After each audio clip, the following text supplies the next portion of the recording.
Well, 12 members of the ADF remain in hospital tonight after two military trucks rolled near Lismore, where they were helping communities affected by ex-tropical Cyclone Alfred.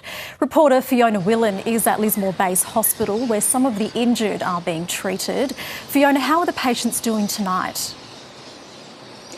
Nakari, two of those soldiers remain in serious conditions this evening. At least one of them is being treated for spinal injuries. It was about this time yesterday that a mass emergency was declared after 32 troops were involved in this accident. They were travelling in two separate vehicles when one of the trucks left the road and rolled multiple times down an embankment.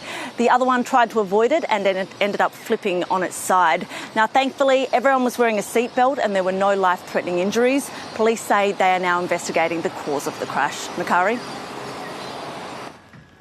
On a tough day for some of their military mates, men and women in uniform file into Lismore Base Hospital, where members of their team were taken after a major crash. In my 32 years of policing, it's the largest accident scene that I've been to.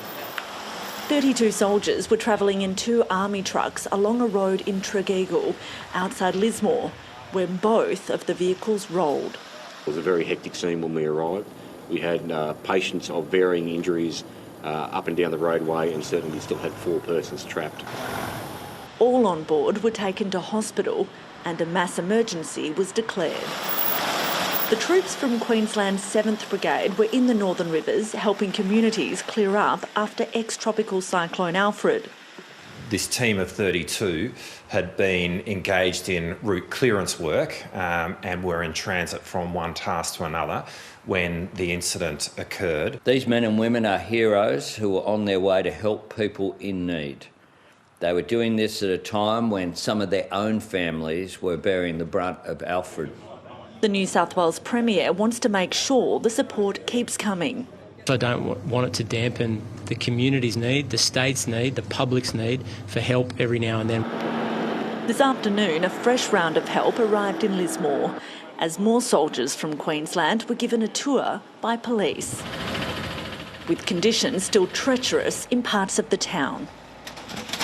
Visiting paramedics have also been playing a crucial role in northern New South Wales, plucking patients from flood zones with their world-first fleet of ambulances designed to tackle rivers. Our Hara vehicle is able to operate safely in a floodwater depth of 1.2 metres, and there have been multiple crossings at that depth through this deployment. The Prime Minister has praised the efforts of those involved in helping flood-affected communities. Anthony Albanese and the Defence Minister Richard Marles today visited troops in Queensland. It's also expected they'll come here to northern New South Wales in the days ahead. Fiona Willan, ABC News, Lismore.